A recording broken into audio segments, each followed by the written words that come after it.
प्रश्नोत्तर सत्संग माध्यम से आज का प्रश्न आया है रवि कुमार पटना बिहार से। महाराज, मैं चाहता हूँ मेरे पास गाड़ी हो, बंगला हो, जमीन जायदाद हो, यानी बहुत सारे संपदा हो, अरबपति बनना मैं चाहता हूँ। उसके लिए कोई उपाय बताए।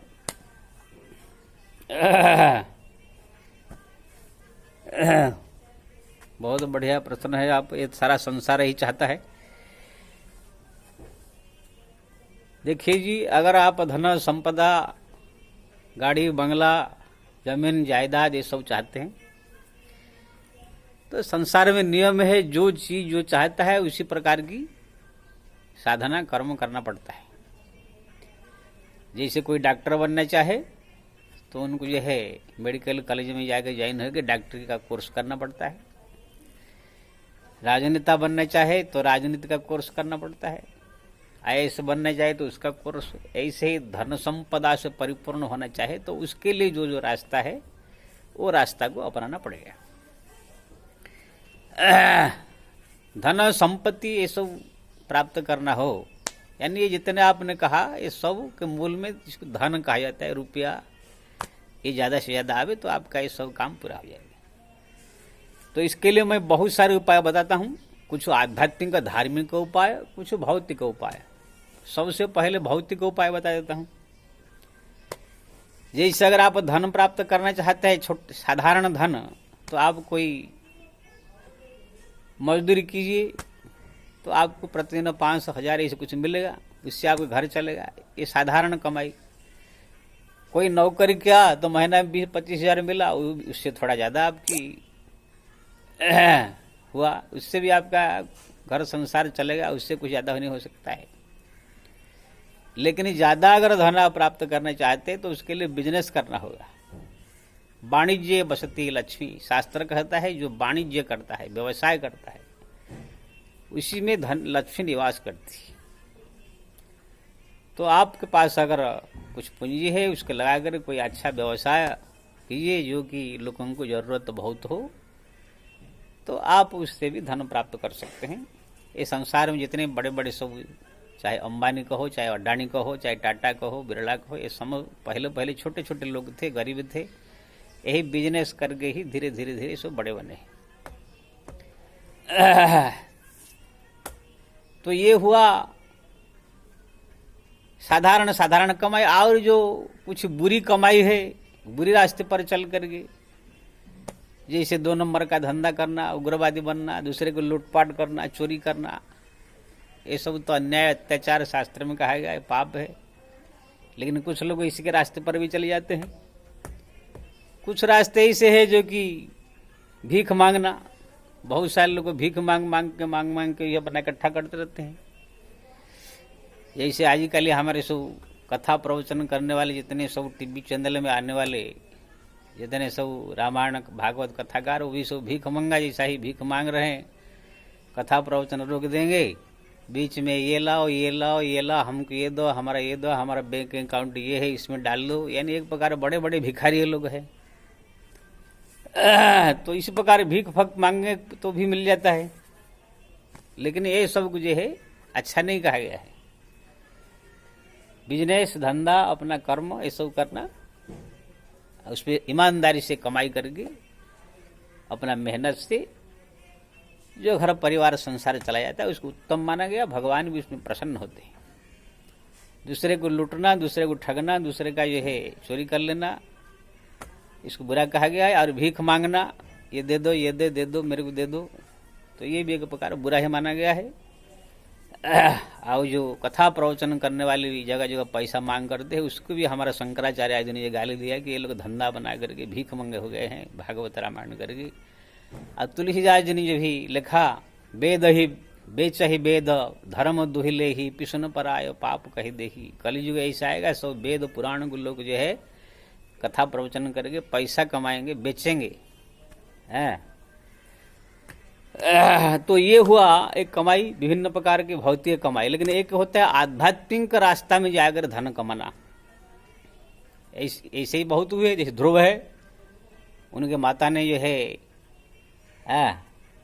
क्रोध में आकर के जो है उनके बाप के गोद से जो है जो निकाल दिया, तो ध्रुव ने संकल्प ले लिया, मैं जो है इतना तपस्या भजन या कोई साधना कुछ करूं जिससे कि मैं इस राजगद्दी पर बैठूं और संसार का सबसे बड़ा धनी कहलाऊं। तो उनने जाकर भगवान नारायण का जो है घोर तपस्या किया, भगवान प्रसन्न हुए और उसको जो है इसी पृथ्वी में जो है जिसी राजगद्दी से उसको हटा दिया गया था उसी राजगद्दी पर 36,000 वर्ष राज किया और इसी स्वदेह में ही वो ऐसे धाम गए। भगवान उनके लिए एक दिव्य धाम बना दिया, वैकुंठ जैसा ही वहां पर जो है अभी तक विराजमान राज कर रहे हैं। वो भी ध्रुव यानी सत्य लोग भगवान का वैकुंठ जैसा ही। आप सुने होंगे हमारे जो है सुदामा जी को जो है भगवान ने इतना संपदा दे दिया कि उसको सुदामा जी दान करते करते करते परोपकार करते करते करते करते जितने करते इतना उसमें से निकलता रहता। हमारा कबीरदास जी तुलसीदास जी को भगवान ने पारस मणि दे दिया, तुलसीदास जी को रविदास जी को पारस मणि दे दिया था, जो लोहा को छू देने से सोना हो जाता है, उसको पारस मणि कहते हैं। ये लोग लोहा को छुला छुला के बड़े बड़े यज्ञ अनुष्ठान करते हैं। हमारे जो एक नाथ जी थे, हमारे जो तुकाराम जी थे, उनको तो हीरे के पलंग आदि जो है भगवान की कृपा से जो है भेंट कर देते, लेकिन वो लोग त्याग कर देते। तो कहने का मतलब सुग्रीव को राज दिया, विभीषण को राज दिया, प्रहलाद को राज दिया, ये सब जो है बहुत आध्यात्मिक मार्ग में जाकर लोग धन कमाते हैं। और उसमें भी श्रेणी है।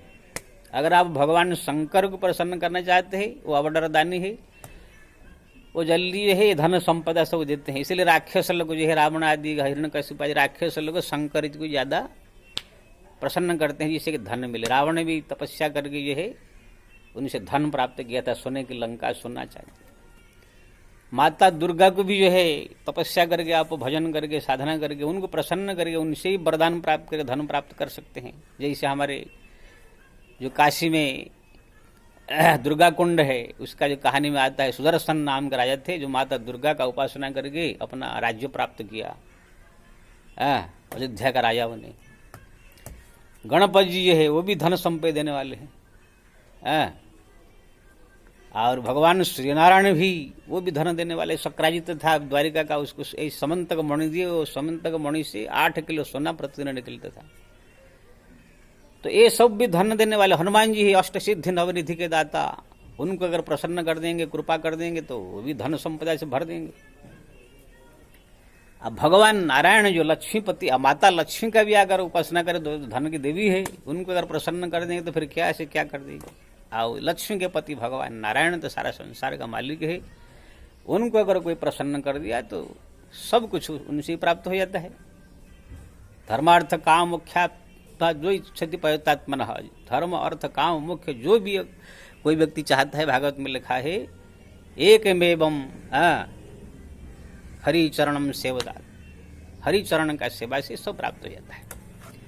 लेकिन इसमें भगवान नारायण जो है जल्दी किसी को देते नहीं, वो बहुत सोच विचार करके देते हैं। भगवान शंकर भोले भाले अवडरदानी है। कोई अगर उनको तपस्या भजन साधना करता है, पूजा करता है, उनको प्रार्थना करता है तो वो दे देते हैं। वो धन लेकर चाहे मरे चाहे जिए, उससे कोई मतलब नहीं।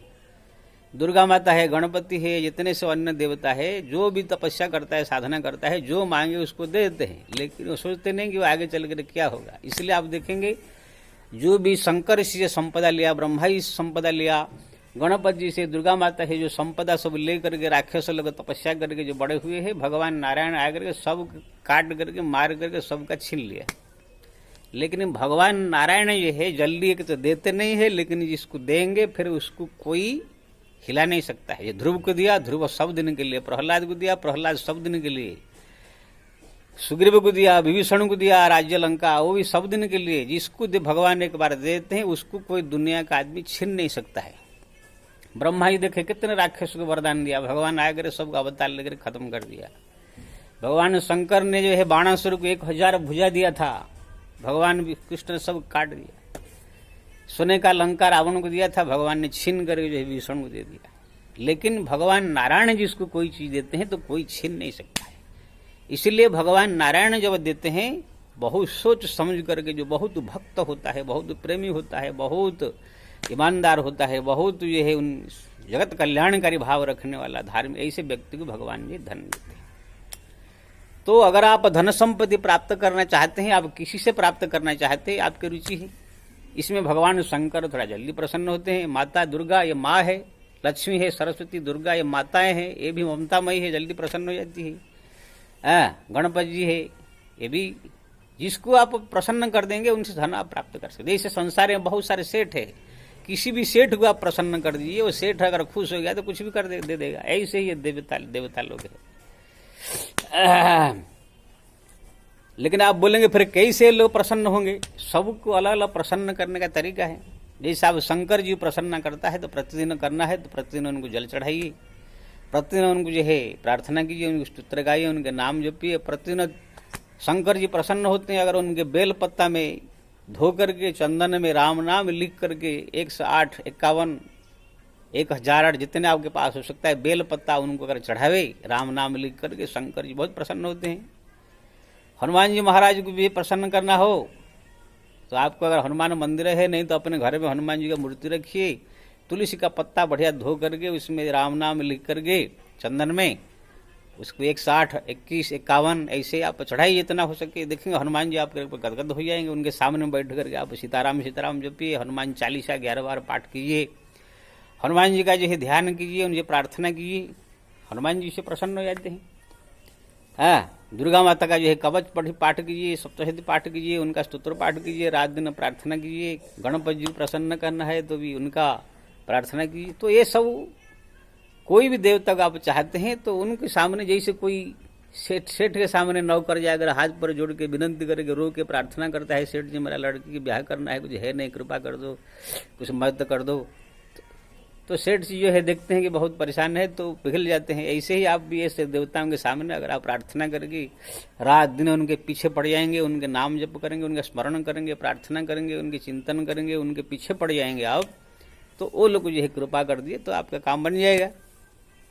जैसे मुकेश अंबानी है, अडानी है, टाटा बिरला, बड़े बड़े सेठ है, अब कोई उनको अगर प्रसन्न कर दिया हाथ पर जोड़ के उनके सेवा करके कैसे भी, तो वो लोग को ये प्रसन्न हो गए तो 1 मिनट में करोड़पति बना देंगे।